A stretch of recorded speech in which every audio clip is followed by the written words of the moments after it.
Recording in progress.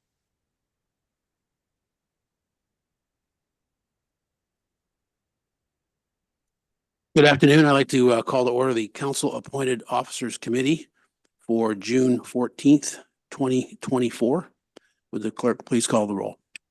Councilmember Koo? Here. Councilmember Burt? Here. Chair Lowing? Here. All present. Thank you. If there's anybody online that would like to make a comment on things not on the agenda, now would be the time to speak up.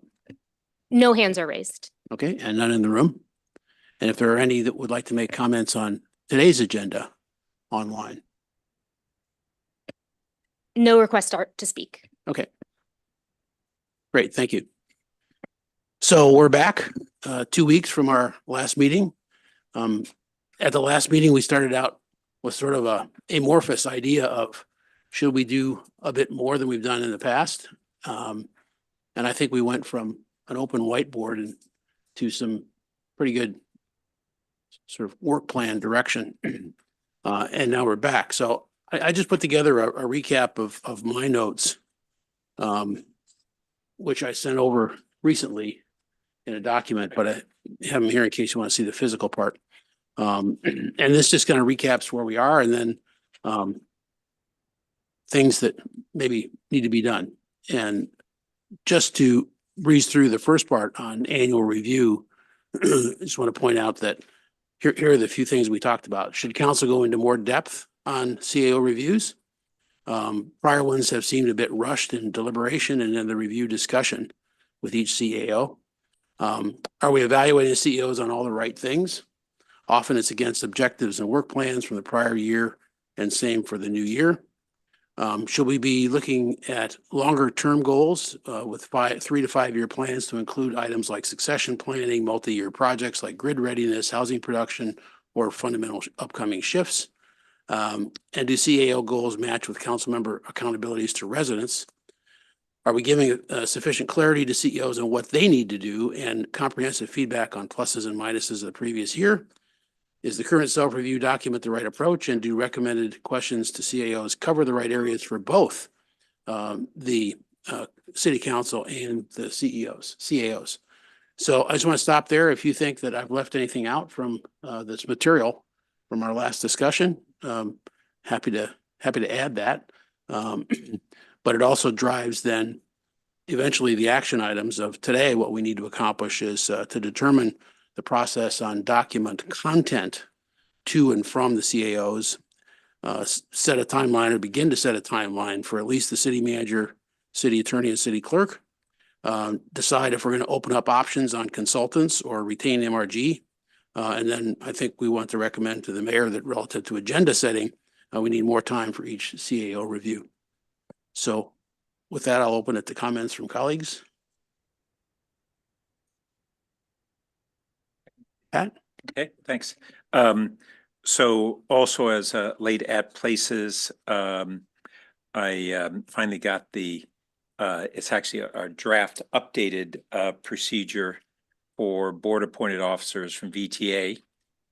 It's not radically different, and I'll try to emphasize some kind of differences in actuality that maybe aren't fully captured in the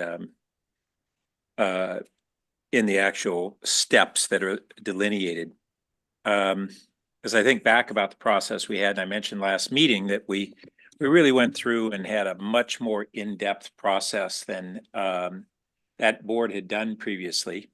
And part of it was the role of the facilitator to really draw out from different board members their thoughts and to then first with we have our general administrative committee, which it serves the function, in this case, what this committee does. But we had initial closed session with just the consultant, the facilitator, and the committee to review the procedure.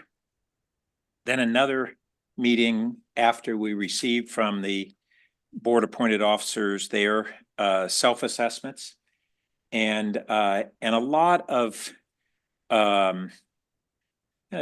thoughtfulness by both the facilitator and the board appointed officers, between them and the facilitator and the board on the KPIs, to really make sure we were thinking them through very deliberately, because they're really quite important. I will note that kind of your we talked about, in your summary, you talked about goals, but really that we want to translate into performance indicators and those goals. Which we mentioned in the last meeting as Yeah. well. So thanks for that And so reminder. I think that's aligned, what you wrote there is aligned with kind of what we have evolved to doing on the VTA. And then the meetings with the board appointed officers were we deliberately wanted to assure that we were not rushing. And that's one of the things that I think we've talked about is we've kind of felt rushed, less so this last year than the previous that you didn't get to experience. But I think that the facilitators, especially 2 years ago, really want to treat it like a perfunctory process, and that we'd have a limited, short period of time for the council, 7 council members to go through what our VTA facilitator just kind of re-educated our board that this is one of our most important functions that we do, and to really be thoughtful, and that's going to have a great impact on what the organization would then be attempting to achieve, not in the over that next year, but as your note said, kind of in a longer medium-term horizon. So I think those were thoughts. And then I did have I saw that in the exhibit C1 of the current contract, for reasons that I'm not sure that any of us know the answer to, the fees or allocated or for the facilitator are less for the city manager and city attorney than for the city clerk and the city auditor, which does make sense because based on the importance of their positions, the most important city manager and city auditor, and then the other two. And as you noted, in the previous meeting, we won't be doing a city auditor review this year. And so under the current contract, I'm guessing we could if needed, we could reallocate some of that 14,600 that's allocated for the city auditor toward the other CAOs as appropriate. Those are my initial thoughts. Lydia? Thank you. I went back to 2017 and I found what we were provided, which was a very detailed timeline of the evaluation process that we had. And there was the column with purpose of meeting, target dates, description of what was expected. So in terms of how description of what the meeting is going to be like, and then whether public notices were required or not for those meetings. So it was actually a very detailed evaluation process that was put out in May so that the council members could adjust their calendars or to know what to expect. Then another evaluation process was also put together, giving even further descriptions. And I'm sorry that I ran out of time before I could send it for everybody to look at. But I thought we were also looking at the content of the evaluation. And so I remember that we had surveys that the the former consultant who retired would forward to all the council members. And it gave us a chance to, it had questions and the survey, each of the council members took it, but it gave us a chance to really delve into the matter because it asks us a question and then you really have to think about it. And the survey goes back where all the items are, the consultant looks at it, then puts it into a summary.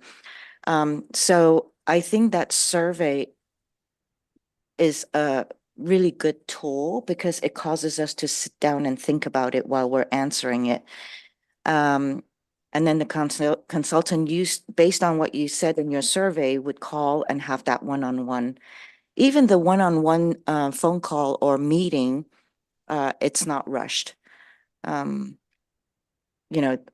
So they follow through on some of the survey questions just to make sure that they understand what you're trying to say. So I think otherwise, I think that as we went on, some of the process got cut out because I don't remember doing a survey last year or the year before.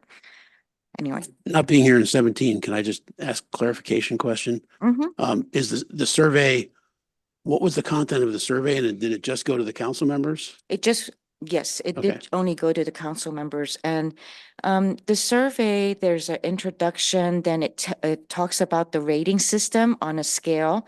So as you remember, there was the exceptional, sorry, I lost my thing. Exceptional, highly competent, needs improvement, poor. So it tells you about this rating system. But was the survey to get the content or was it to do the review? No, it's just to get the content, Okay. but they want to let you know how it's going to be rated. So it does inform us. Then there's the achievement of goals, and it has a question there. Then the rating of the individual of their overall fulfillment of established goals.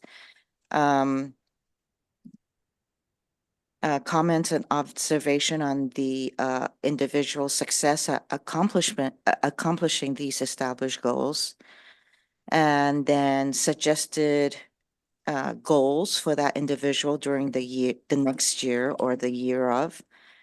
And then there's the inquiry into technical competencies,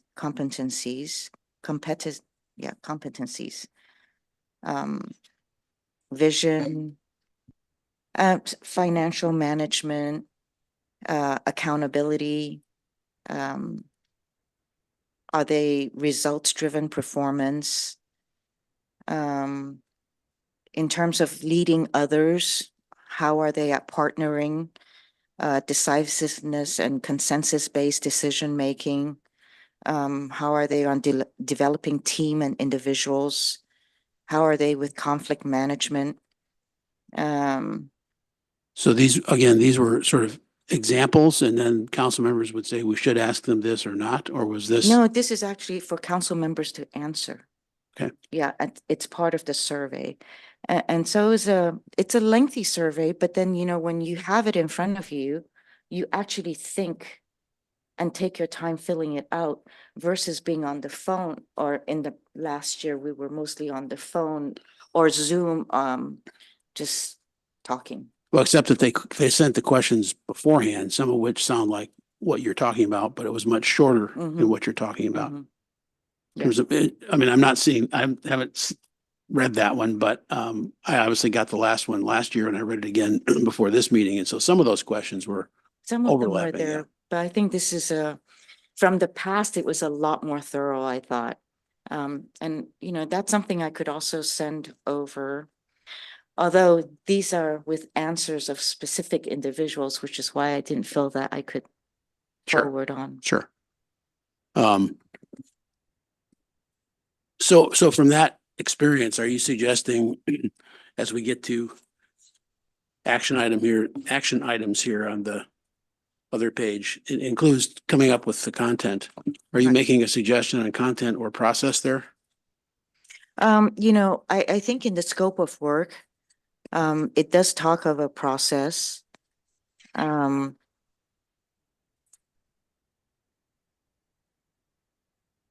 it does speak to a process.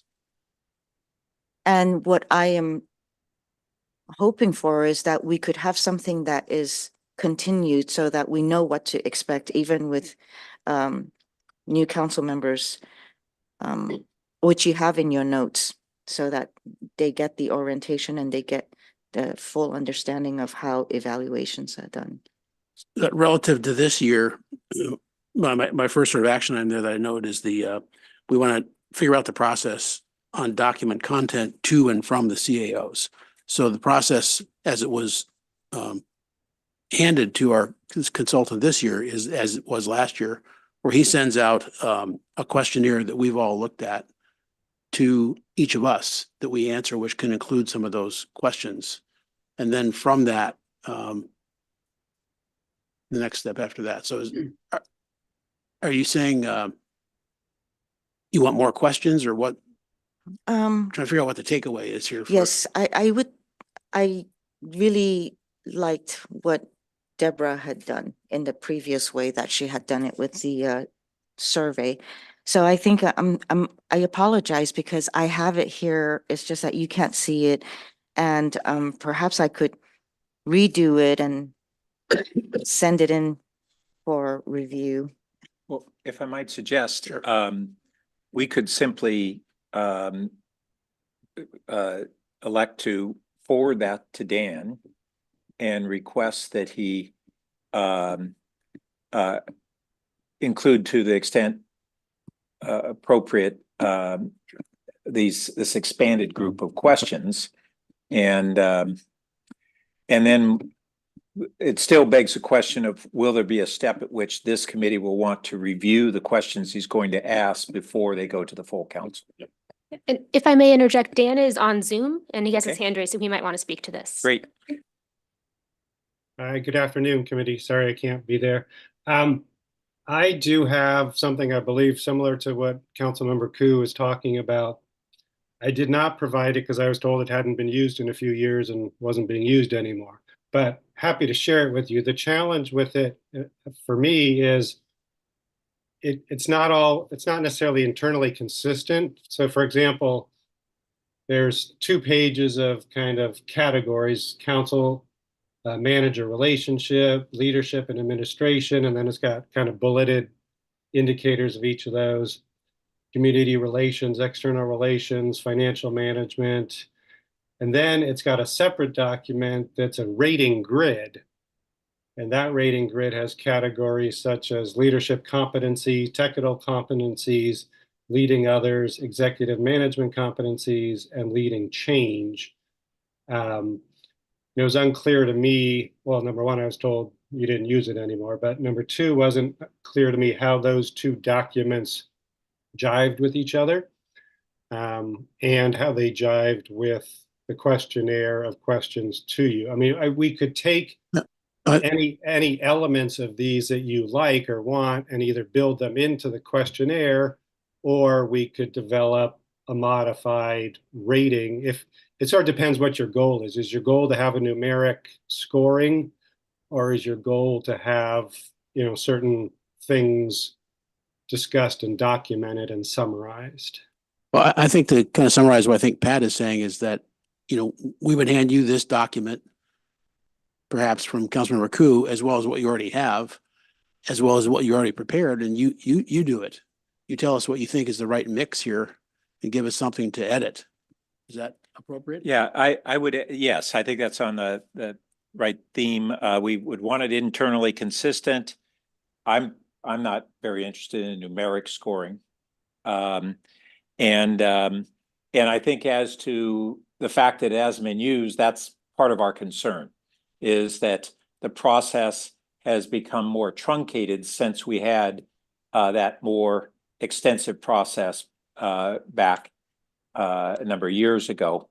And that doesn't mean that that particular one was perfect. And if it's not adequately internally consistent, then by all means, we'd be interested in having that consistency fleshed out. Yeah, and I don't believe we were ever asked if to discontinue the use of the survey style, what we had before. So yeah, I don't remember being asked to discontinue. It just suddenly changed and, yeah. City manager has a comment? Yes, thank you. This was testing my recollection a little bit, but I think might be helpful just to provide some context. First off, let me just say, I think this is a really valuable discussion, and where you're headed to have council agreement on the instrument and the process in advance is really helpful for all of the CAOs because it gives us the clarity also in entering into the process.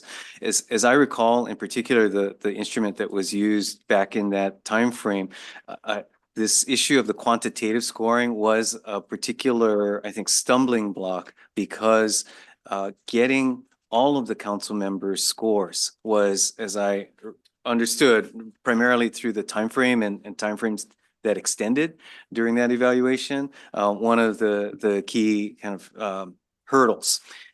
So again, to the extent that now we can learn from that experience and have expectations that are set with instruments that are appropriately formatted in ways that enable the timeliness of the response as well as the context in which they'll be delivered, very positive.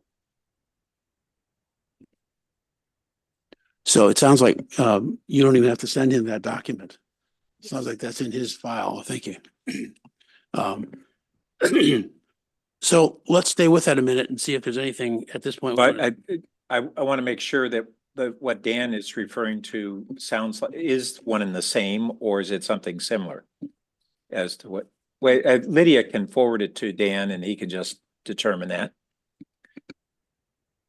And I think it'd be great for the rest of us as a committee to receive that as well, the 2017 process, and not under an assumption that that's exactly what we'll do, but that's valuable input to what Dan's going to come up with.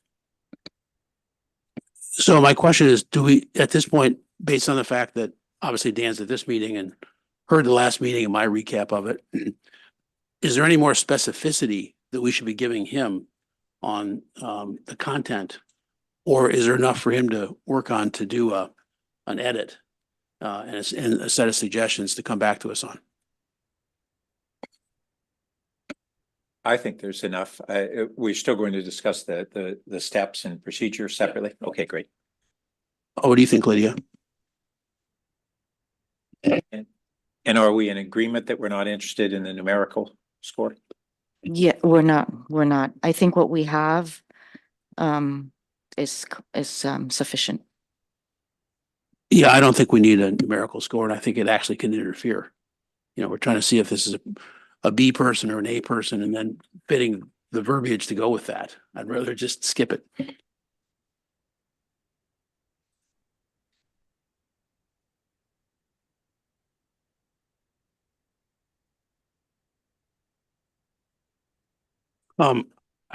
We asked the question, and I'd like to sort of get your answers on that.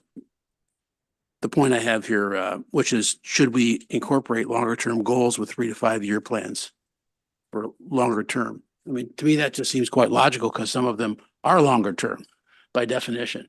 But as we said last week, and as I tried to summarize here, it seems like the reviews have been based substantially on work plans coming out of council objectives for the year. Pat? Yeah, I agree. And as you stated, that some of the objectives that are there are referenced, that they're going to be ongoing, but I think that we should try to have the goals parsed out more clearly into which things are really specific for this year and then which are part of multi-year goals. Yeah. And some departments may be more obvious than others. I mean, that's why I intentionally picked grid readiness. That's multi-year project. That's in the utilities department and other departments that it touches, obviously. But another department might not have quite that much. They might be a little bit more short-term oriented. So that would be, in this case, those departments, we'd be looking at Ed to give us direction on which ones are long-term that he has to be thinking about now versus others that are more short-term, which is okay.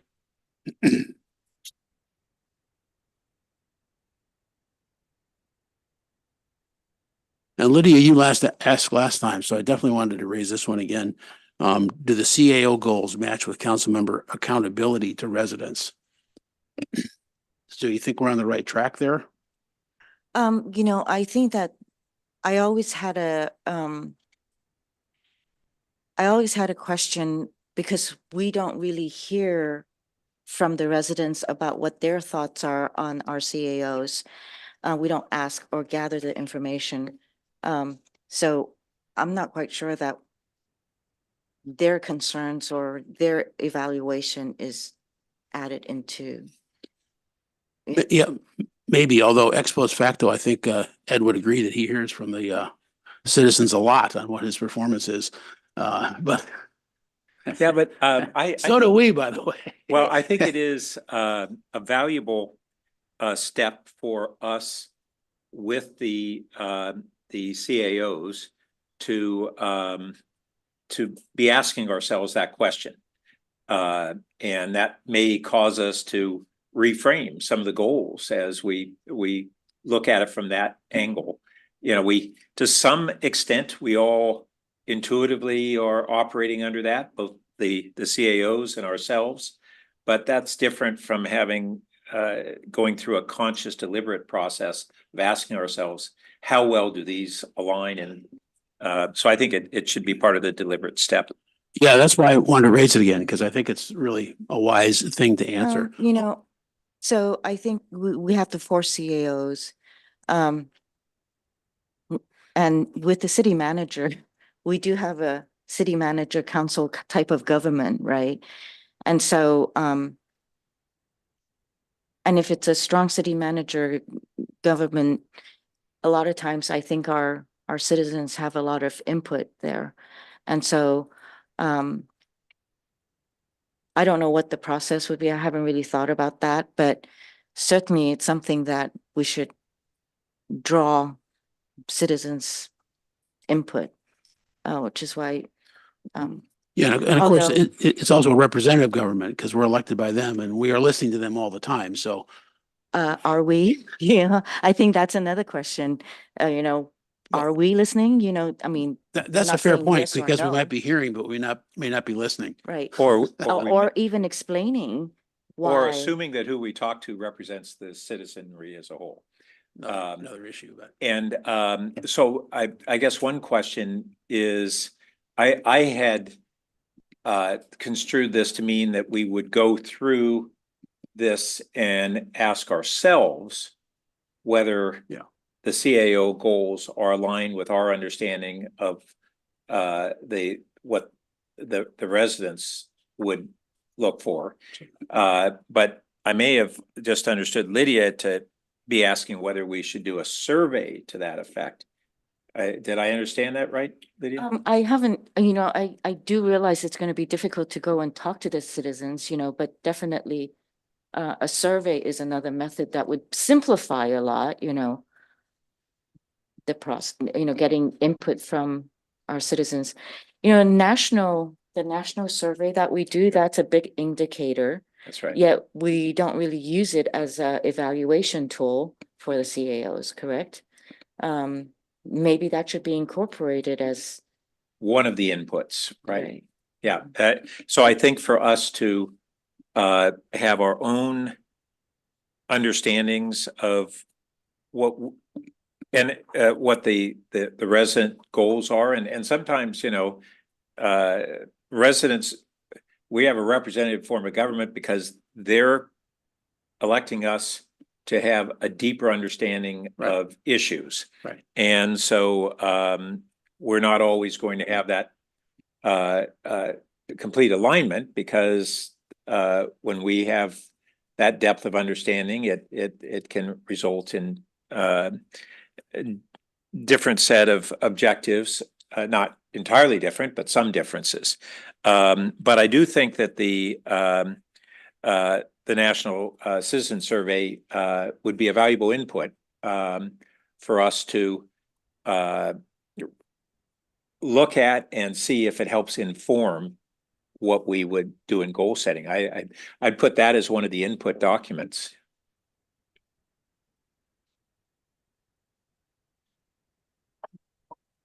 Okay, so if think we've addressed the content as far as we can go now for, for Dan's work. What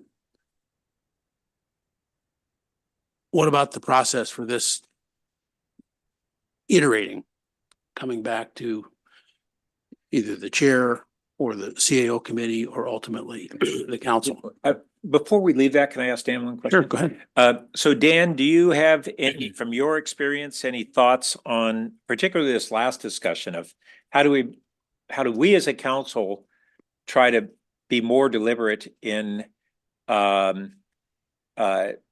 making sure that we're reflecting the goals of the citizenry? Sure. I mean, two main thoughts. Number one, as you pointed out, it's representative democracy, and you hear from the citizens every day. And you're certainly welcome and encouraged to ask them directly, what do you think? You know, how are things going? You know, I would caution you, though, that 98% of the citizens don't pay attention to the day-to-day operations of the city or what the city manager or city attorney or city clerk are doing on a daily basis. So you have to be careful about that. But, you know, again, you hear from people all the time, as does Ed and his colleagues. So you have a pretty good sense. The other point is, I think it's a good idea. I don't know if you do that survey every year or every other year, what your frequency is, but I think it's a good idea to include that. I can share that with the council, with the interview questions or whatever documents we send out in advance, just as a data point. Just FYI, you know, these are the last results of our citywide survey. So you have a reminder of what the citizens thought about how things are going.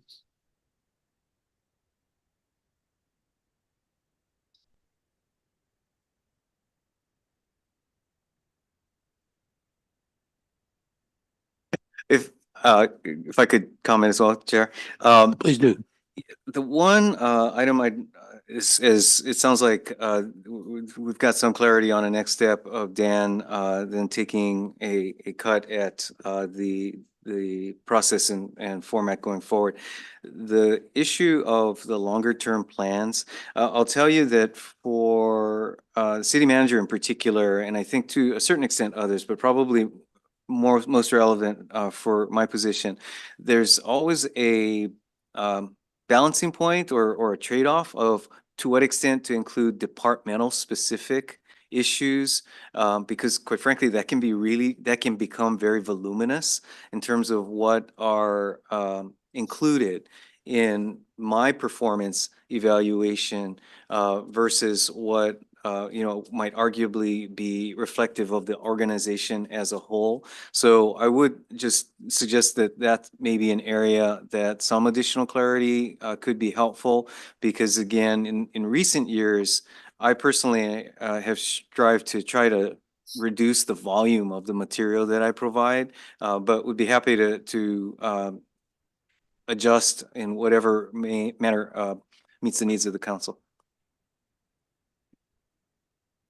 Yeah, I'm trying to think through some examples in my head, and one that the chair mentioned that might be at a high enough level, even though it's departmental based, is our grid modernization. That's a big, massive project. It's kind of similar to our infrastructure plan that we went through over multiple years. And whereas, you know, and I think down in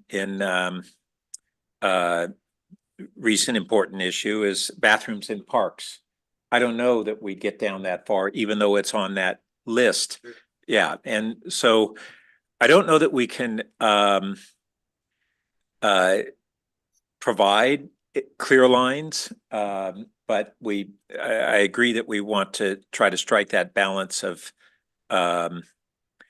that, and frankly, that's part of this more iterative process where we might receive a draft from the CAOs, and particularly the city manager, because that's the vast majority of the organization, and then go through that and work through and as a committee try to refine it so that when it's referred to the council, it's been refine some, even though they may choose to make additional changes themselves.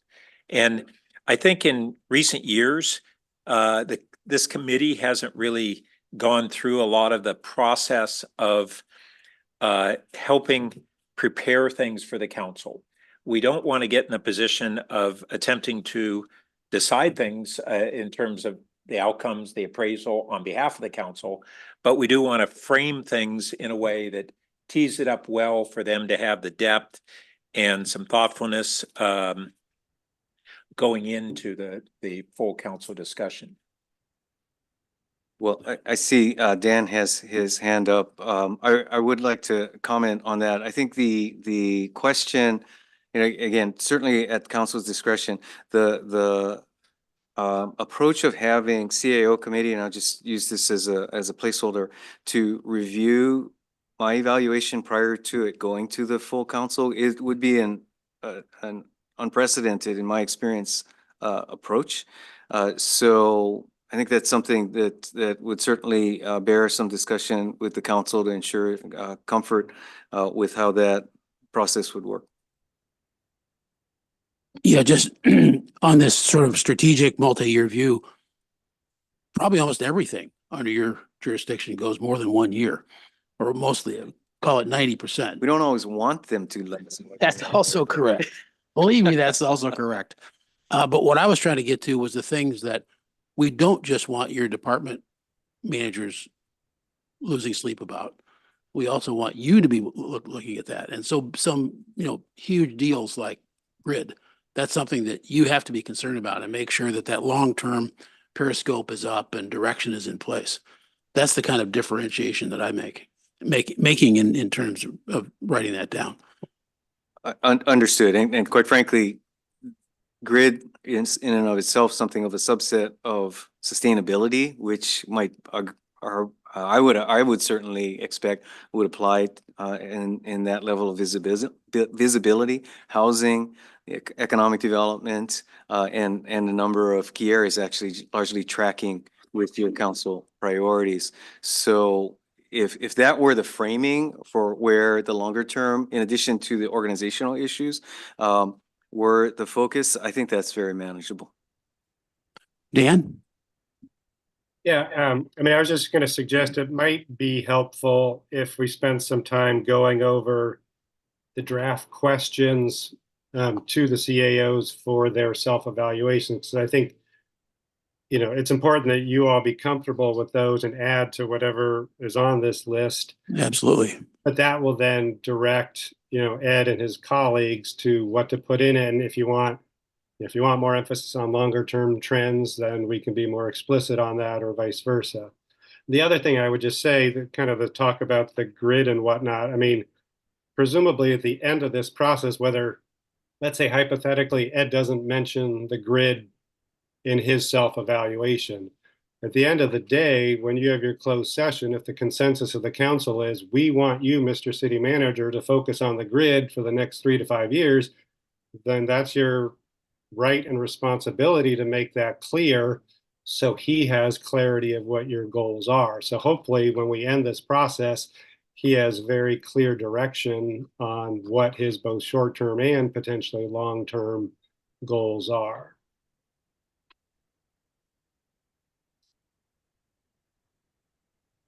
Okay. Sure. Go ahead, Pat. Yeah, I certainly agree that we don't want the committee to go into, or it would, if the council ever wanted that, it would have to be a council decision, for the committee to go into a kind of a pre-review of the substance of, for instance, the CAO's self-assessment. What I was trying to capture was whether we make sure that by the time it goes to the council, it's had the right depth, the right questions, and the right structure to the process, but not to review what we think is the quality, or have the committee provide its response to doing a pre-review itself. So I'm trying to capture how to describe that, but so we're not asking the committee to have authority to do a review, but we do want to make sure that by the time it's got to the council, we think the questions were right, that the proposed goals and KPIs seem to be in the appropriate depth, Right. et cetera. Yeah. Well, again, at the discretion of the council, certainly, I suspect, I've certainly in my experience have seen such widely varying areas of priority among council members that it may be a conversation that all might want to participate in. Well, when the actual, so we all participate in, that definitely won't change. If everything else changed, that wouldn't change. That 7 of us are going to talk about, what should go into the written review based on the pre-review, the objectives, what we think that person needs to get done. So that would all be there. I think what Pat is trying to get to is that we want to make sure that there's enough meat on the bones so that we're answering the right questions and preparing the right way. I understand that. I think the other dimension is what's a closed session appropriate versus open session. So Right. for example, here where we're talking about, for example, the questions that I'll be asked to respond to, I think certainly appropriately so in an open forum. Once I've responded to those questions, that would presumably be a closed session discussion. Right. And is it a closed session discussion with the committee or with the council as a whole? If it is with the committee, I think in some ways we're going to have to do it twice. Yeah, Because I don't see that. I see that one as going to the council as a whole. The only question that I have in this regard is that when the written review comes back, should we look at it individually, as a committee to say, is that the summary of what the 7 of us said? So that's a Oh, question I see, it's the council's write-up of the of the of CAO's the review. evaluation. That's where my question is. Understood. Because Understood. that's what I'm saying. What you're talking about something different. I'm talking about, I hadn't talked about it yet, but I wanted to raise the issue of should the CAO committee see the consultants, facilitators written report to make sure that the input from 7 folks is as best it can be, given that there, to your point, Ed, that there could be 7 opinions. But I don't want to get into that situation we got into last year where we had to do it twice because we felt that there was just some really important stuff for the good of the city, not directly for Ed, but for the good of the city that we needed to know, we need to work on. So that would be a question of should we insert that? Any thoughts? No? Pat, what do you think about that one?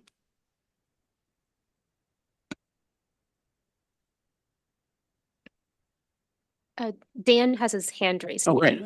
Thank you for finding that because I'm not seeing it on screen here. So go ahead, Dan. Well, so just a thought on that, if I could. I think the intent of what you're trying to do makes sense. I think it's a little tricky and potentially dangerous that because only I will have seen the input from all 7 council members.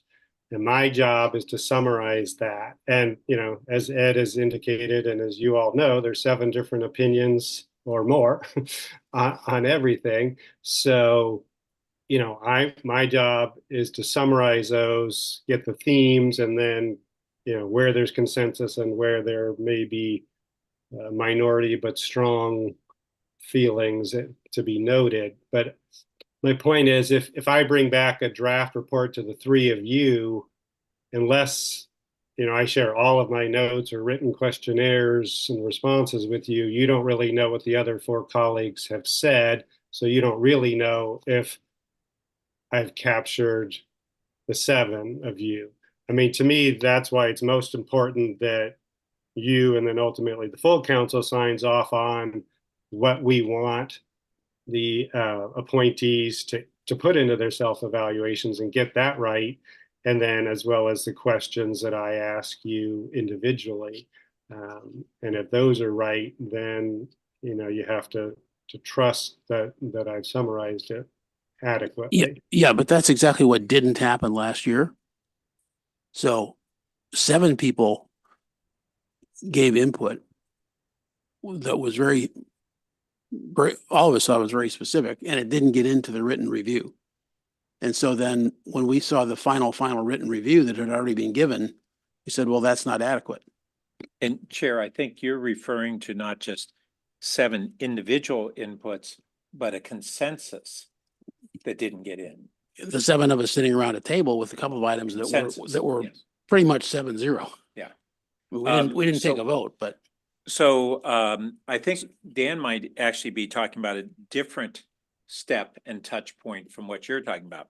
So I thought, if I understood Dan right, he was talking about when he goes and solicits the input from the individual council members and sits down with them, and then he puts that together into a feedback document that goes into the full council review with the CAO. Then we've got a follow-up document from that, which is what I think you're talking about, Chair, which is how do we just make sure that what the facilitator heard from the council as a whole is captured as we thought the council intended. right. So we need a loop before you're, as the consultant, the final word on that to make sure that what you wrote up is really what most of us said. And as we all know, you can also say there's mixed opinion or was mostly in this direction or an outlier point was to qualify that kind of stuff. Yeah, one suggestion I was gonna make, it adds another step to the process, but is to have a closed session with the full council to go over my draft report, so you guys can discuss it and then start thinking about your thoughts collectively before you have the closed session with the individual appointees. So, I think that might be what you ended up doing last year, kind of backhandedly, but let's build in so that, so the way it's set up right now, I will share a draft of the report with all 7 of you, and you can provide written comments and suggestions or edits to me. I will then incorporate those into a draft final report. But what I'm suggesting is we add one more step, that draft final report goes to a closed session with the full council without the appointees. So we don't try to kind of jam it all into the same night. So you have enough time to talk about it on your own. And, if the consensus is things are still missing or whatever, then it can be tweaked one more Yeah, time. I think that's fine. I don't actually recall that each individual got what the consultant thought was the final report in writing. I don't think that happened. I think we did a 7-person input to the consultant. Yeah. Then he wrote it up and delivered the written review. So and what Dan just described is actually consistent, I think, with what we've done this last year at VTA, which was the consultant captured the input from our joint meeting and the individual council members, both what we did in writing and what we discussed collectively, did a write-up summarizing that, provided that to the board, and then had a meeting with the board to discuss it. So that sounds. That's the right batting order. Yeah. Chair Lowing. Yeah. Sandra Blanch, HR Director. If we could look at the timeline, it sounds like we need a step in between the third to last No, step. I'm sure we do. Yeah. But Dan can tweak that. And Dan, I don't know if you caught the beginning of the meeting, which was looking at the compensation for reviews of each of the 4 council appointed officers in a exhibit C1 for reasons that none of us seem to understand. It's a lower cost for the city manager and the city attorney than the city clerk and the city auditor. We are consciously through these last 2 meetings saying we'd like to have a more in-depth process. And so I think that we understand that that may involve more hours from you to do so, although the city auditor, we're not going to review this year. So within the agreed upon contract, we have some dollars that we could reallocate. I just wanted to let you know that, so that as you're hearing additional tasks and you're going, wait, that's a lot more hours, that we're aware of that.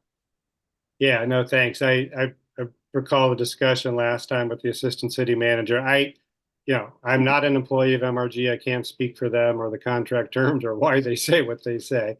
But I mean, my gut is if that money for the auditor is reallocated, we'll probably be okay. But what was mentioned at the last meeting was if necessary, an item could be brought back to the council, in the fall to amend the contract to add additional dollars. I'm frankly originally was not tracking my time because it was just a lump sum, but I'm trying to kind of keep track of the hours at this point so that we have a sense of, whether it's getting too high for the amount in there. But I'm reasonably optimistic that the money for the auditor will be, if not sufficient, close to sufficient to cover it, unless you add, I mean, we're talking now,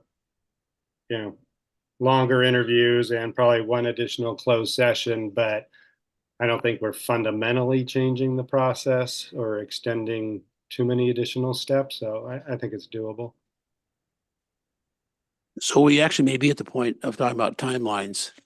Do you see any other ones, either Dan or Sandra, that need our attention? Well, yeah, two things I wanted to get clarity on. There's a step in there that actually doesn't make a lot of sense to me.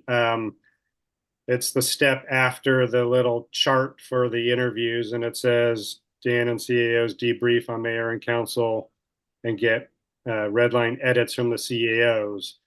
I read that to mean I draft a report, give it to the CAOs, get their input, which doesn't make sense to me. Honestly, I don't think they should be seeing my draft report before you see it. I do think they should see it later in the process so they can be prepared for their closed sessions. But I would, and perhaps Ed, the city manager, can speak to this, if that's a normal step where they saw the draft report before it went to the council. No. So we would see it after the council has confirmed that it reflects your collective feedback. Yeah, so I would just suggest we drop that box entirely where it says CAOs due 8/27. But then I think what we may want to do is end up ultimately with 4 closed sessions, one full council to kind of discuss as a group the draft report, confirm it meets their expectations and reflects what they said. And then another one for just the city manager, a third one for the clerk and the attorney. And then presumably you need a fourth one to discuss compensation, unless you think you can do that at the same meeting as one of the others. I'd probably build it in right now.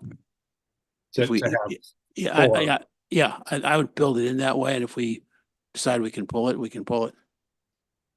Okay, so I mean, I can work with Sandra and the clerk. The other component of that is there's been several comments made about feeling rushed and not having enough time to fully discuss these things in closed session, because it's usually you have a set amount of time before the regular meeting starts, or it's after the regular meeting, in which case Lord knows what hour it is and how tired everyone is. So the question would be, do you want any or all of these 4 closed sessions to be special meetings on a different day or time? I also think that's a fair consideration. What I just put in the notes for today is that this committee would recommend to the mayor that we need more time for all of these. And so it kind of leaves open, do we put it at the beginning and book 3 hours for it? Or do we have extra special meetings? I think probably both can be on the table is Well, my view, but I would, others? based on what Dan just said, I would agree that the initial meeting, the one that goes kind of in depth with the council as a whole, that's the one that takes the most time, that we want to not be rushed at, and that I think ideally would be a special meeting. And so that's the third row from the bottom there, the 916 and 923, correct? Yeah, we'd add to that, but yeah, it's that category. Yeah. And then Yeah, I- I think my gut is the compensation one could probably be a regular pre or Yeah. post meetings, relatively short. The question then is the other two where you're going to meet with the appointees. Do you feel, you would want more time or not potentially feel rushed in those? If you mean more than last time, I think the answer is yes, but not as much as this first meeting that we're talking about. Well, and I think what Dan's leading to, if we need more time, does it need to be a special meeting, or on those, could it be more time at the beginning or the end of a regular meeting? And do we only need the special meeting for kind of the initial in-depth council discussion? Does that seem likely to you, that we wouldn't need the special meeting for those others? I agree with that, but I think we still might want to book a longer period of time than we've Yes, done in the no, past. I don't disagree with that. Yeah. The question was I don't think special meeting or not. I don't think it would need a special meeting. Okay. That's just my view, but. Yeah. And then I realize also, we're talking about this process where we're going to give you some historic context for questions. You may already have that document, and we're going to want to review the input this year, which then may be a one-time review, because once we've really spent time to make sure that we got the right questions, hopefully we're not revising that substantively every year. There might be a tweak or something like that, but hopefully we're going to think it through and get it right, and the council will value it for future years. But this year, I'm assuming we're going to want to see what Dan comes up with, kind of synthesizing different documents with his own thoughts on best questions. And so from a timing standpoint, does that mean that we would not review that until we come back from break, which would push out the timeline for most of the rest of this, although we have this gap between where we have the grid box of 7:30 to 8:09, and we don't have anything until 9:04. So we might make up some time there. And on top of that, there's nothing about the deadline of completing this by early October or something. We don't have a deadline per se. We want to complete it before year end, and we don't want it to run up against our last couple meetings of the year, presumably, which gets stacked up to boot. Does that sound reasonable? And your view? Yeah, I think, I can turn something around to you all fairly quickly. Again, if you have the time today and we spent time looking over the quote questions to drive the evaluation process, and you can let me know, in broad swaths what you think is missing or what you'd like to see more of, then, we could have an update of that fairly quickly. I'd be hesitant to not have this locked down relatively soon, because the appointees need to know, what the components of their self-evaluation are, and they need sufficient time to write their self-evaluations. And so I would encourage that we plow forward. Well, we might be able to accomplish some of it on the fly today, but I feel like I would need to look at those things and reflect on them, those questions. So we might, have some helpful input, But if we want to be able to be more thoughtful, it seems like and you're wanting to have this before our break, which is quite soon. We could have two ways. We could have a follow-up special meeting on Tuesday or Wednesday of this committee, and it might be narrow and quick. Could be an hour. Yeah. Or we could provide Dan with individual input, but leave it to him to incorporate it, because we wouldn't be able to discuss it among ourselves outside of a public meeting. Yeah. Ed, comment? Well, yes, and at the risk of adding even more process to this, I think one question is whether your colleagues would want to, well, and arguably the council as a whole does need to provide ratification to any direction provided by the committee. So if, for example, the questions were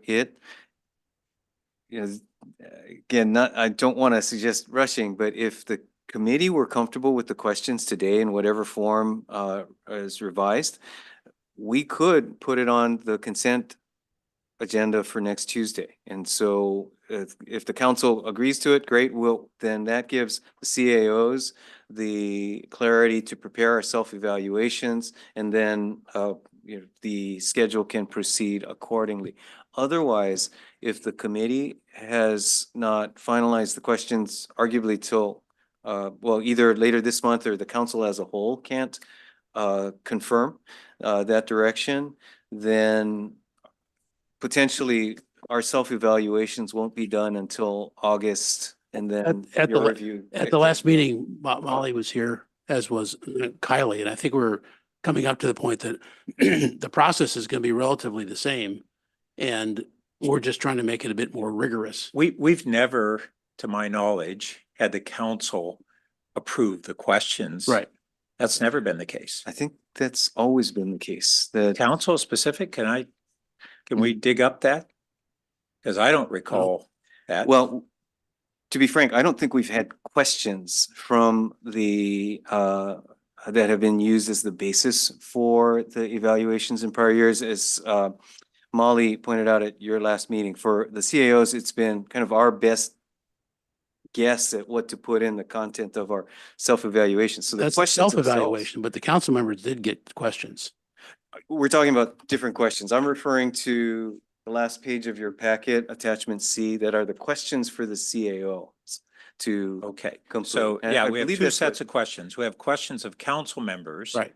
And questions of CAO. Right. I'm really referring to the questions that the CAOs are asked to respond to in our self-evaluations. And I believe those are the questions that Dan was Was he? suggesting we discuss today.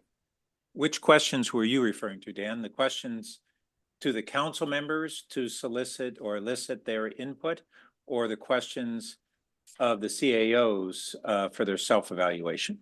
Well, in an ideal world, both, but I think the priority based on today's discussion is the questions for the CEOs and their self-evaluation. Okay. So it's a document entitled Questions to Drive the CAO Evaluation Process. And it goes from I've got the one, Dan, that you yellow coded to me for edits, so it doesn't have quite. That was a prior version, I think. yeah, the yellow coded those are the questions to ask the council. This is Sandra, do they have this one? It's A through I bulleted list of. Yes, it's the last page of the packet. It's draft dated 5/28/24. Yeah, and that's described what council would like the CAOs to respond to these questions. That's clearly directed to the CAOs. And then we have and that one, I don't know one way or another whether that was, I don't recall that having gone through the council either. And if it has, then welcome seeing that. But we have two sets of questions we're talking about. This set, which sounds like that's the most immediate one, because we want to let the CAOs begin to work on that. And the questions to ask of council members, we could potentially defer. Yeah, I think if we can get this one that's up on the screen today, Okay. we're good to go. And I've already read that. Yeah, Ed? Well, just to pick up on some of the prior discussion, the one amendment I'd suggest to the questions to address the multi-year priorities might be on letter G, where it says, what are your specific priorities for the upcoming year Definitely. and beyond, Yeah. or something to that effect. Yeah. Yes, exactly.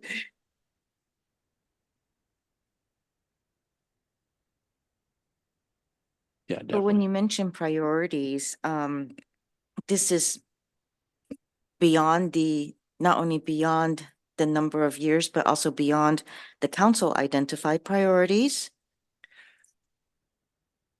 I think inherently it will have to be, Yeah. given that the council priorities are, again, community focused. Mhm. And so I would need to also address internally organizational focus as well as financial and the like. Yeah, so not only you, but also city attorney, city clerk. Yes. Yes, so I just wanted to make sure that it's understood and clear that it's also beyond council identified priorities. Yes, in some ways, quite frankly, these read like interview questions if someone were applying for the job. And so obviously, all of us will obviously need to use our judgment in Mhm. how best to balance the depth of response with being concise. Yeah, I even like look at F and I'm not sure um that whether that's framed in a way that it's directed toward the CAOs versus to the council. It seems like that one might need to be framed a little different if the audience is the CAOs. It was supposed to be about interpersonal relations. Is the executive team at the CAO level getting along well? Well, it's asking though about availability of, is it the CAO's Access. availability or the council members' availability? I'm not even clear what's being asked there. Whose responsiveness? Is the council supposed to be responsive? Dan, you can address that, but I think it meant access to your other CAOs. Well, no, I think the intent behind that was, as a city manager, city attorney, or city clerk, how is your relationship? Is there anything you need from the council to be more effective? Council member so-and-so never responds to my calls or emails, or, isn't approachable or available. Okay, yeah. Sorry, I missed that. You do say elected officials there. Okay, so that clarifies from your understanding that it is asking the CAOs whether Yeah, I the, think the intent is for them to give a candid assessment of what's working or not working in the relationship. This is, really the best opportunity to have that kind of interaction and candid discussion.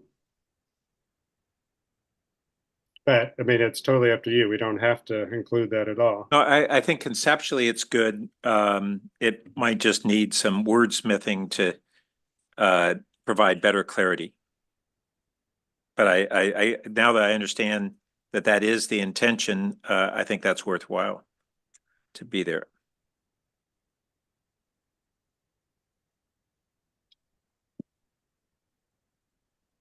Ed, you see and beyond got into H, but not G, so. Yes, I Your did your notice edit that. will make those two No, it's two-way. sync up. Yes.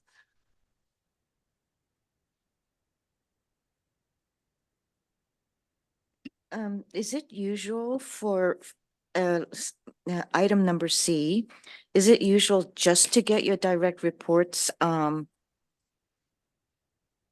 are your direct reports performing?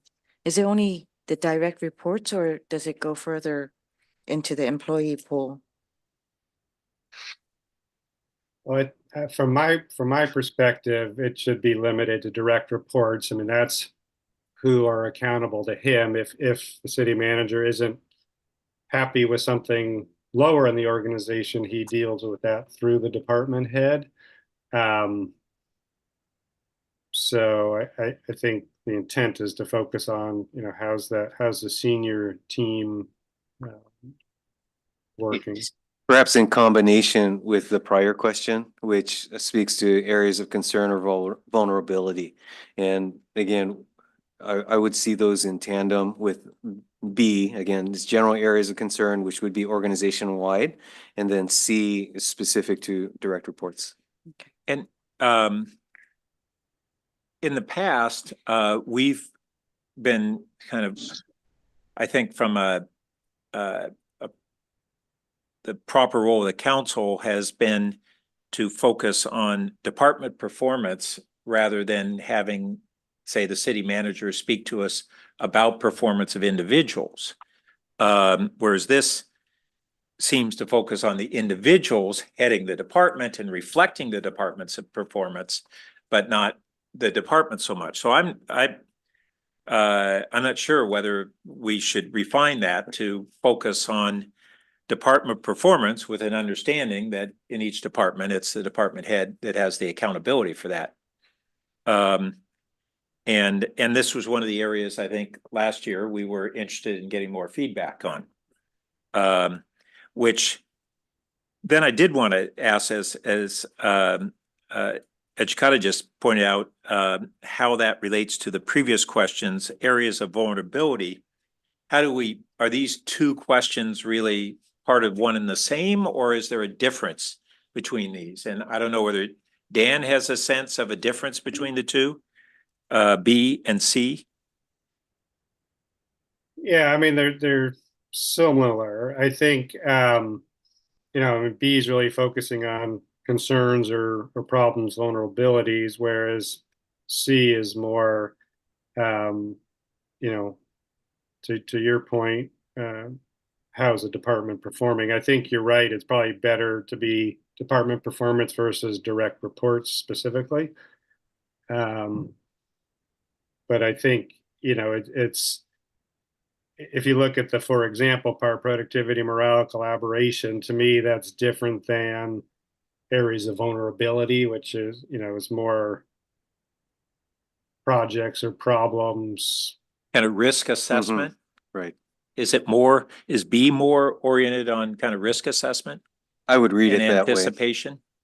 And maybe now that I think about it, maybe we want to be within B, include a reference to forward-looking prospective risks, because maybe that's what's implied in vulnerability, but I think we'd want to, and that gets broken down toward nearer term and longer term. And it's the sort of thing that we want to force ourselves and the CAOs to think strategically about, okay, let's step back and what risks do we have within our organization that as we're in the midst of all the day-to-day and month-to-month priorities, step back and look strategically. It's definitely both. It's short-term and long-term.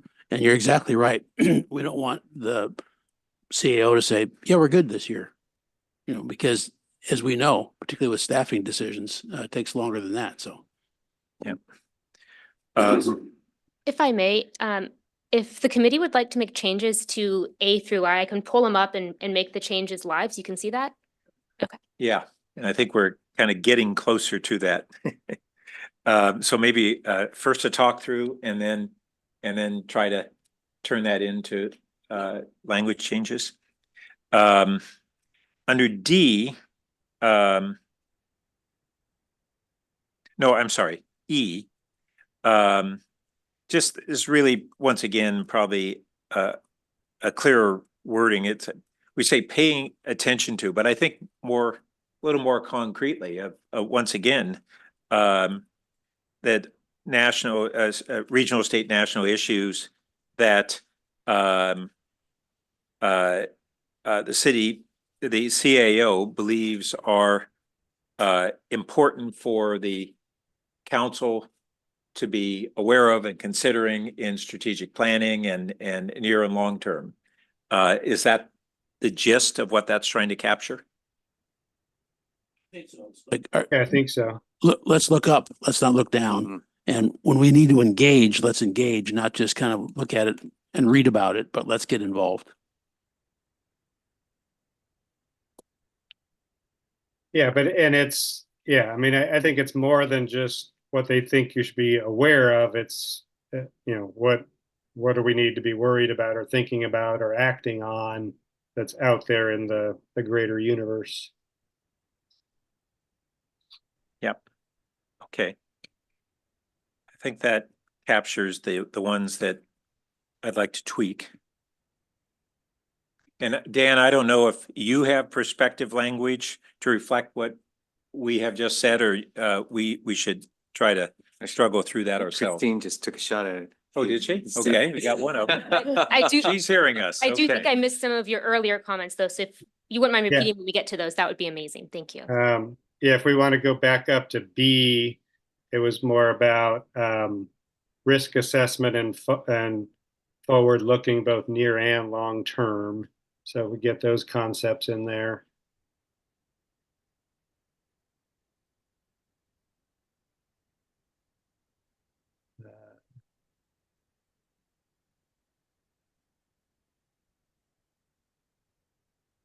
Yeah, I think that works.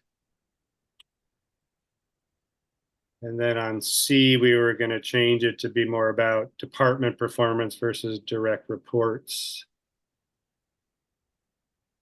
Now, obviously, that's really only for the city manager because the other two don't have multiple departments, but it could be for their department. So maybe it's just a parenthetical plural. I think you want it for the specific department that they're managing. I don't think we want, this isn't the area where we're asking each CAO to opine on all 4 CAO departments, correct? Well, yeah, in general, yes, unless you want them to give a more broader assessment. But so or you could say, how are the city departments under your authority performing or something like that? So it's See, more, on item number C, one of the things I was always kind of thinking is that the CAOs knows their employees, and the tone and how they say it, might reveal who is the person who's responding in their, and so not, they may not reveal everything that we should know. So if it's under a department, then it's I guess it's still the direct report that is going to be writing it, right? Right. Okay. And on that question, how to capture the other CAOs, what if we said the city's departments or functions under your authority? Or and. Or or is that good? Okay.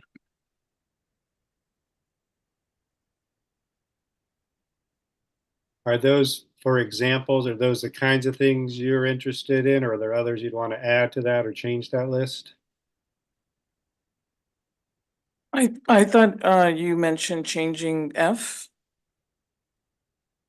Yeah, Councilmember Burt was talking about just wordsmithing that one just to be a little bit more clear on the intent. Right, maybe please describe the effectiveness. Yeah, or maybe it's more like, are there things that could enhance the effectiveness of the appointed elected relationship or something? I would defer to the city manager on how candid the appointees would want to be in that response. Well, I actually thought the point of or lack of clarity was which relationship we were referring to. as it was read, either among the CAOs or really between a CAO and the council. And I think where we settled was it was between the CAO and the council members. Right. So along those lines, I might suggest, if we keep it effectiveness of relationships between. And Appoint- I would include the other CAOs, so there'd be two Okay, questions. okay. So for this, between yourself and the elected officials as Right. well as your fellow CAOs. And yourself and your fellow CAOs or your role, yeah. I think 3 of us are editing for Christine right now, so. Excellent job. got it.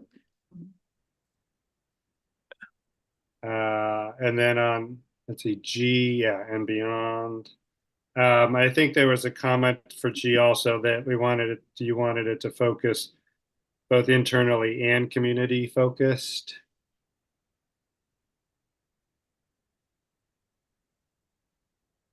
I apologize, the numbers got, or the letters got messed up. So this is E, even though the other one says it is. That's okay, the new F. What are your specific priorities for the coming year and beyond, including both internal and community focused issues? And somehow getting in the concept that more than just council identified priorities was raised. Yeah, I guess that's right. You know, there's a whole group of areas where it's internally about how well the organization functions. And then there's that how well how well it functions. And then the second question is how well it is responding to the council and community priorities. Mhm. It's kind of an internal and an external appraisal. Mhm.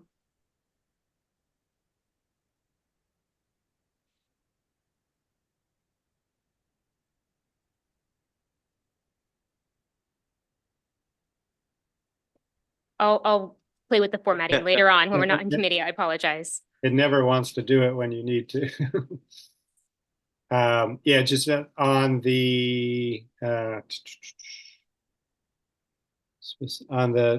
F1, do you want to clarify that you want more than just council identified priorities to be covered? The new G, yeah, there you go.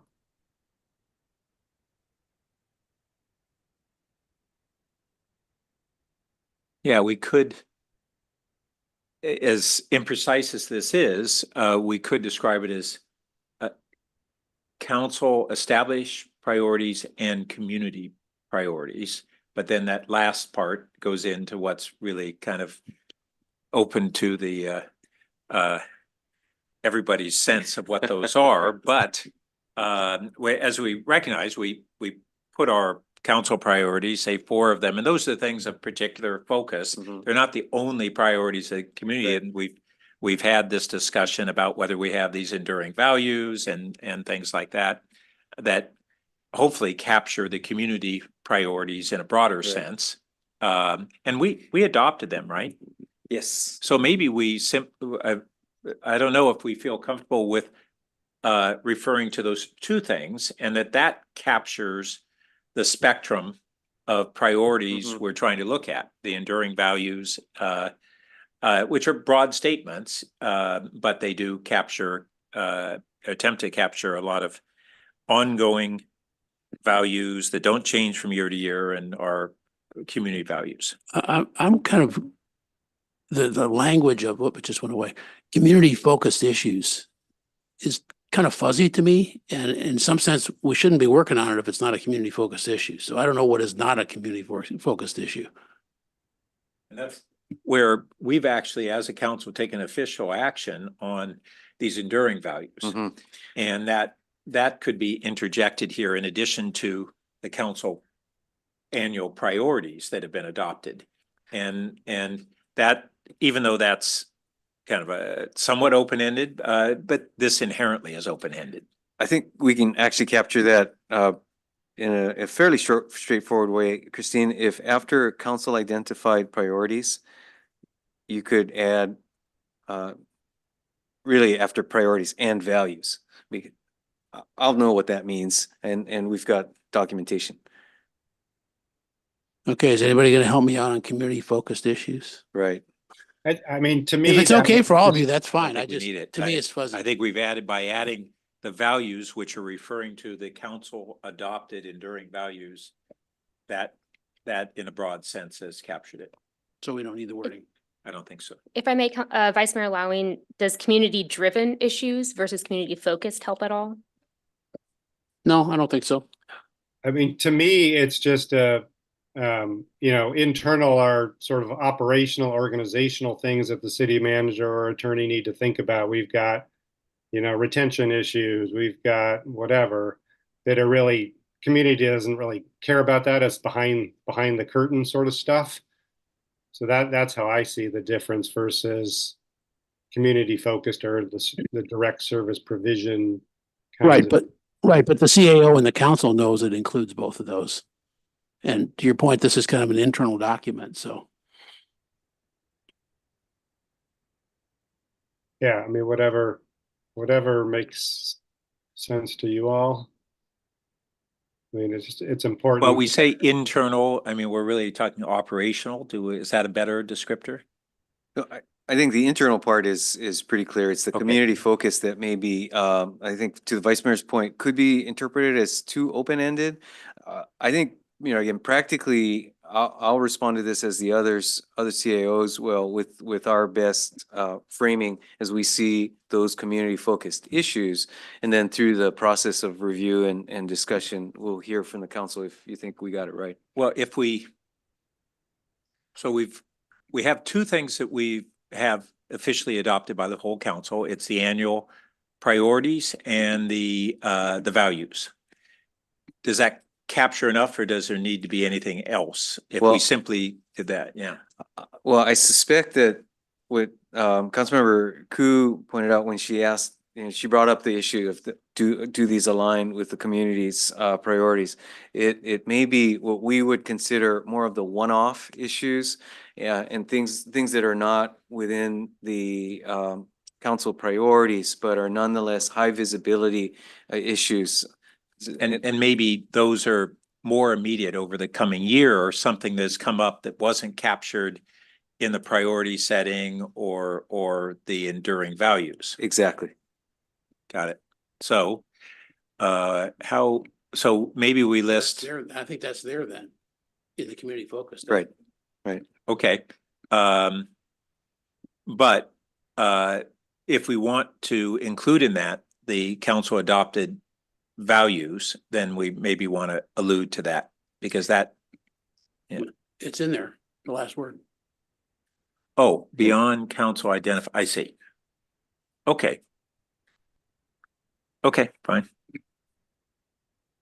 A little bit of a tangent, but I was thinking based on this discussion, it might be helpful as when I send out the questions to the council in advance of the interviews that we share with them the survey that was discussed earlier, but also the values and the priorities. So everyone's kind of remembering what the base documents are. Perfect. That'd be perfect. Okay. We'll get that to you, Dan.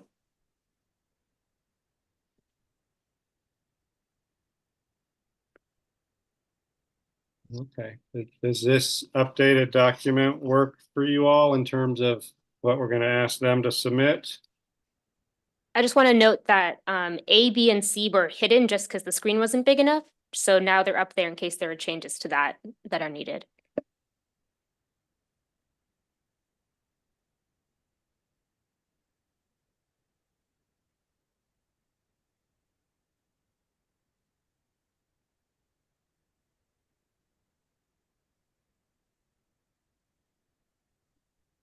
Well, it's really asking, how aligned the organization is. uh,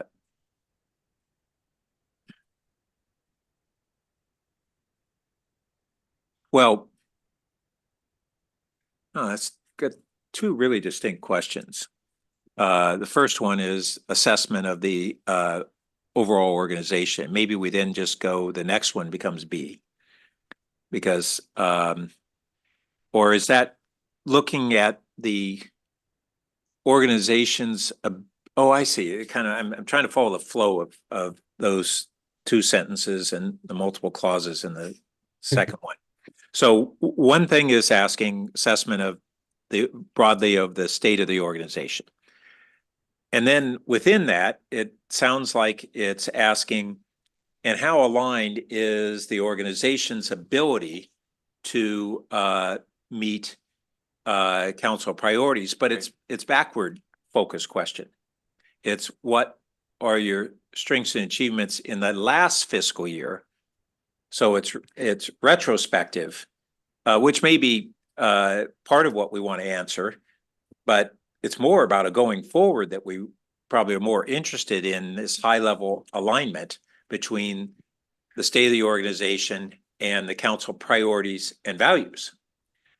I mean, I think it's both. I mean, remember, this is the evaluation of their performance for the last year. So Right, right. they've got to talk about, you know, what are the strengths and what are the achievements of the past year for you to be able to do a effective evaluation of that. And then obviously you also want to look forward and be clear on the goals and priorities for the coming year and beyond. So maybe after last fiscal year and going forward. So we're asking for the alignment of, or the capacity of the organization. How was that capacity this last year to meet those goals? And how is it aligned going forward? I'd actually see A as actually the only question that looks backward. And so just to keep it discreet, to keep it as such, because all the following questions really have various dimensions of how the organization's either aligned or you know, again, looking forward in terms of areas of risk. Right. The subsequent questions actually go into even more depth on the going forward basis. Exactly. Got it. Okay, that makes sense.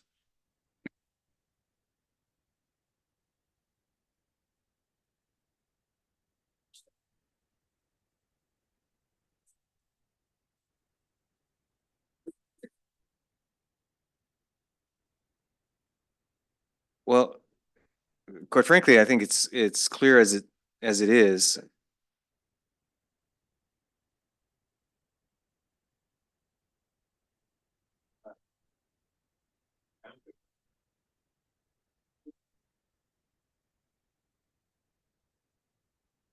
So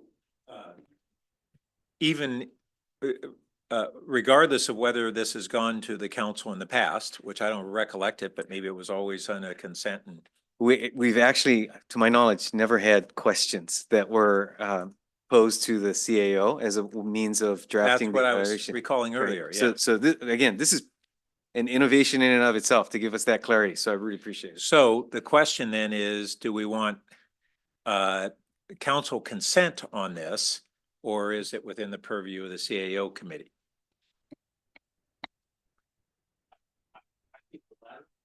And that's kind of what we discussed last week when Molly was here. But let's take it broader. Is there anything else here that we've talked about that we need to or want to take to council of the stuff that we discussed? It seems like it's in the context of what we've done before and the timelines and so on. We don't need to take that to council. That's sort of what the consultant's going to do. So at least to the first part, in terms of getting council approval, we do have the ability to put this on consent for next week. Yeah, And- we held a and- slot there. Yes, yes. Well, it's not currently on the agenda, I believe. So it would be an add, but an easy add. Again, simply for as a formality to your point, Councilmember Burt, as to whether it's within the prerogative of the committee or not. And I think it is a judgment call. I'll say the worst case scenario is that that we don't take it to full council. They don't have the opportunity to ratify it. I and other CAOs prepare our self-evaluations, and then the council says, we wanted something different in there.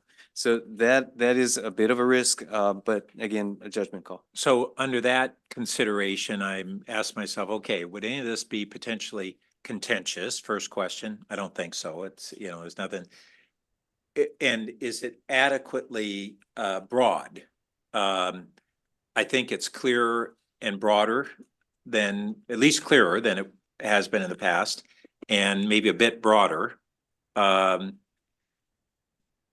I don't feel a lot of risks that council would have a concern that they would have wanted to wade in. I think this year we're going through a more deliberate process on this, reflecting what the council had kind of been yearning for. So I'm not seeing a need to go to the council, but I don't think it would be a big harm. I just I don't see a need. And if we put it on consent, then what would we be attaching? Just this list of questions? Weird to have A list of questions on approved. consent. Yeah.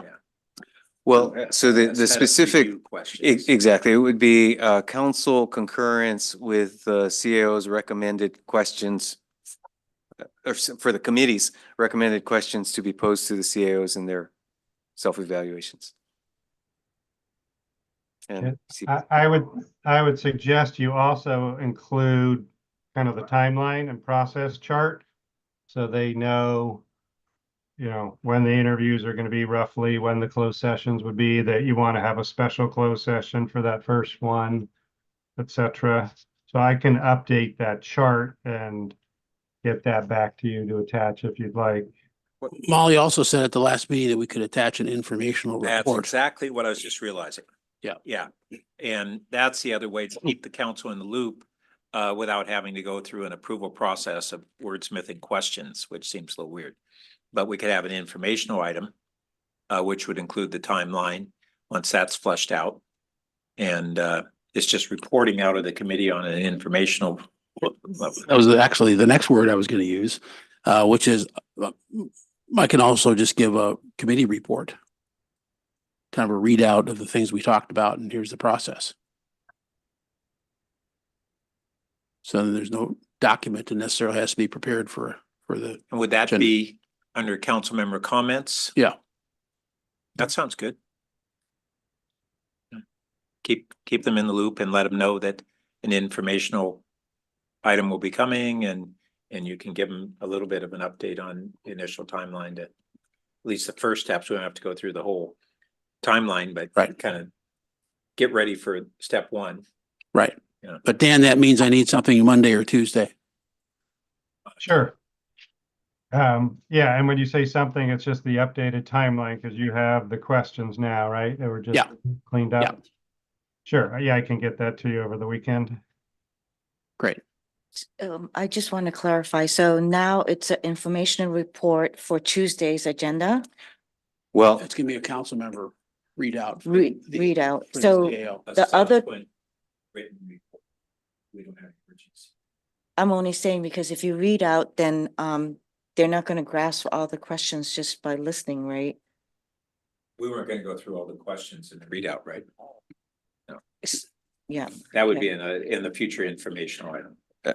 as a practical matter, you actually don't even need the informational item because they'll see our self-evaluations that include all of the questions and our responses. Right. So really the verbal report under council members' comments would be the updates for the council as a whole.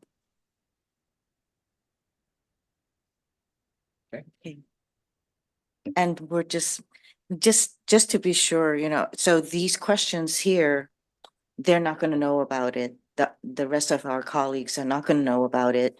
You're going to give them an update that we have come up with some questions for the CAOs to write or draft their self-evaluations, Mhm. whereas we didn't have it before.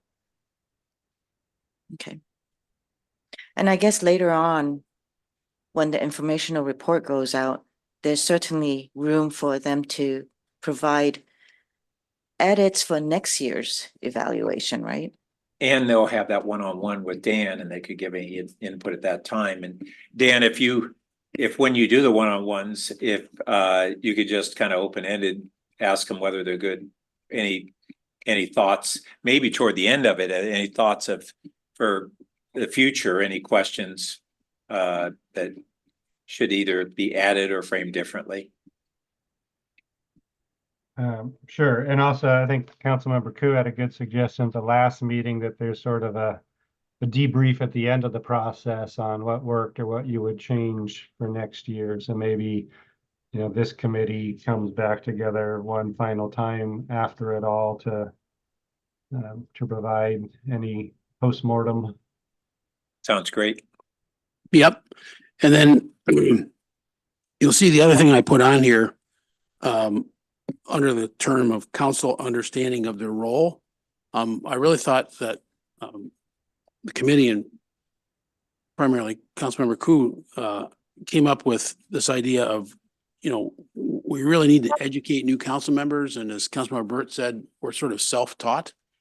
I don't see that as urgent, but I see this as a separate project, a separate maybe consulting project that could write up a training manual, whatever you want to call it, so that it would be briefing new council members on what's involved in the importance of the process and the specifics.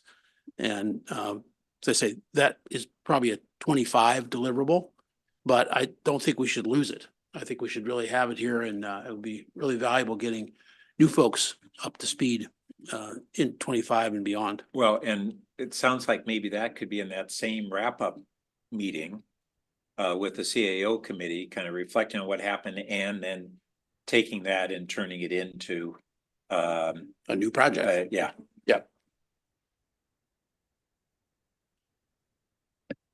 Also for 2025, since the city auditor performance evaluation is going to be deferred, will there be goal setting for the auditor for 2025? Fair question. I think we sort of set those as the new auditor came in, but yeah, I think probably later in the year, we should look at that and set that up as a separate review process. Thank you.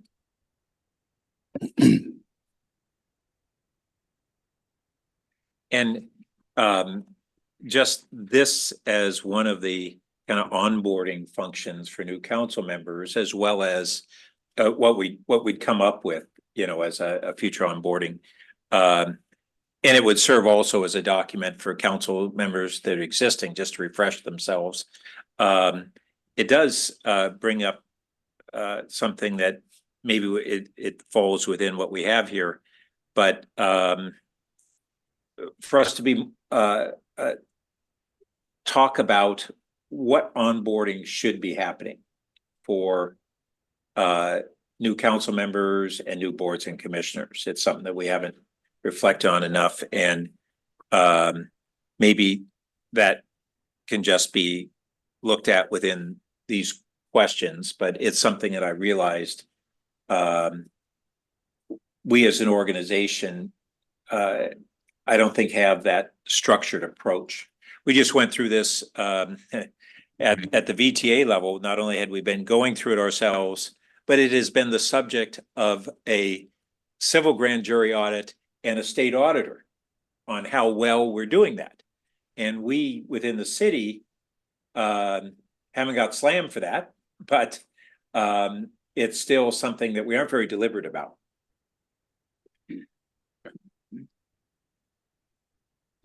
To that point, I think we could certainly, it's a good opportunity to review that, especially given that you'll have new council members this coming year. With respect to the commissioners, as a matter of fact, this week, we did onboarding and basically staff put that together based upon the council's approved board and commission handbook. And so that really provides the essence of the content. And typically for new council members, we have done more of kind of the logistics of around City Hall, you know, the Brown Act, Form 700s, all of those routines, along with the elements of the council's procedures and protocols handbook as a initial introduction. So to your earlier discussion, I think there's certainly more material and or different material that the council might want to include there. I believe, I thought I heard in your last CAO committee meeting, some discussion or the suggestion that what you come up with as the process and what might ultimately be part of the onboarding for new council members on the CAO evaluation could also go into the procedures and protocol handbook, just as a place for it to live. Yeah, and I think that's a good idea. And then as far as kind of a council member and board and commissioner training and onboarding, I should say, on the onboarding, I think that one of the gaps that we have is that new council members understanding really what's the scope of each department. What do they do? I mean, when a new council member comes on, they may have had some civic issue that drove them to running for council, and they don't how do they get an indoctrination to what does public works do? What, you know, and frankly, also what's our budget about? As opposed to come budget season, if they're a newbie, they may not have been on the finance committee and suddenly they get 2 binders. Yes. And they're supposed to figure out what it all means. So There yeah, was some of that done Yes. 2 years ago, and I think it was a big step up from Good. from where we were. Okay. But there were gaps. There were some humorous gaps because we had some one-on-one meetings and looked at documents, and then I'll say the 2 new council members, meaning they had never sat at the dais before, said, "We need to know where to sit, How to and turn on the turn lights. on the light, so I can say Where are the something." restrooms? And it just hit me like, why didn't they start there with a tour of the dais? Because you won your seat. Let's take a look at the dais and see what we do up here. So it's perfectly logical. Well, and then the other thing is outside of our onboarding of our own structure and organization, there's the training part. And both to be potentially more deliberate on what training opportunities provide for board and commission members, as well as for council members. And we as council members go, oh, you know, I went to the League of Cities and holy smokes, there's a bunch of training there. Other council members are not aware of it, you know, and what's available and why those might be of value. Board and commission members, there's a lot of things that are specific, say, to planning commission that are maybe even more, or, you know, I guess a qualification on HRP, but there are certain trainings that would be of value, or certain materials, even if they don't go to a training session, handbooks that are I still have from my prior term on the council. Or no, actually preceding that, from when I was on planning commission, certain state organizational documents on the role of a planning commissioner. I don't know that our planning commissioners get those, nor are they then, even if they receive it, is there any kind of a training session that goes through to indoctrinate them, even if they aren't going to a conference to receive that indoctrination. Okay, anything else on today's agenda? I apologize. Is it yes, possible to Christine. clarify the motion? If we, What motion? You mean- It does make a motion. On what we just changed on the questions. If we think that's necessary, we certainly can. I wasn't thinking we were. I think we're editing it for the consultant. But Dan, you had a question? Yeah, just not to belabor things, but we didn't talk at all about the interview questions for the council members.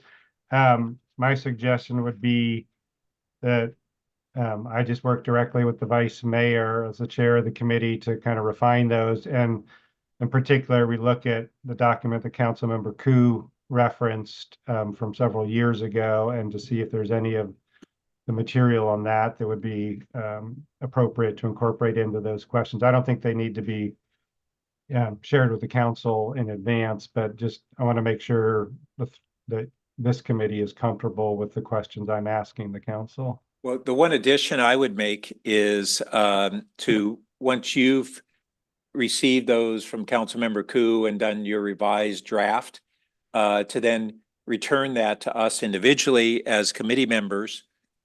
We don't discuss it among ourselves, but we can provide any additional input to you on it. I've sent those to Sandra. Pardon me? The questions that I brought up, as well as some of the process charts, I have sent it to Oh, great. Sandra. Okay. Mhm. So how does that sound? Once Dan has incorporated what he thinks is appropriate out of what he's just received and otherwise, that he would submit that to us as individuals, and we could give him individual feedback, but not confer amongst ourselves. I think first, yeah, absolutely. He would have to compare to see what are the survey questions that he has right now and compare it to the document I just sent over. And then I think, yeah, it'll be good for us to take a look at it together. I just think it's gonna have to have a hard deadline that if we don't get comments back, we're gonna go with it. Yeah, when would we want to have that firmed up on? Dan has down that he'd send out the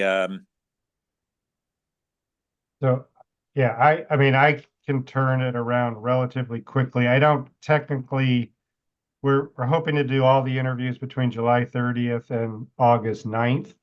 So technically, I don't really have to have the questions finalized until, third week of July, because we want to get them out to you all in advance of the interviews. But Okay, I'll turn something around. I think what I would suggest doing is I give a first draft to the vice mayor as chair of the committee, get his thoughts, and then I'll send it to all three of you for your input, and then that'll be the end of it. okay. And then, yeah, so I would just need, and I'll put it in an email that we get final input by no later than early to mid-July. But you're going on break. Let's just get it done and be over with. okay, that works. Now, we can formalize the questions in a motion if we like. Yeah. I'll move the revised questions that we had on the screen. Lydia? A second. Okay. I think there's anybody on, No. you Anybody just else? do hand, Okay. show of hands. show of hands? All in favor? Okay, Thank you. passes. Thank you.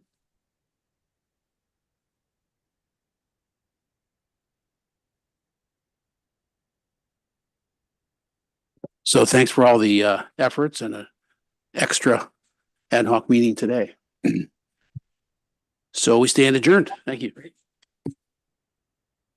Thanks.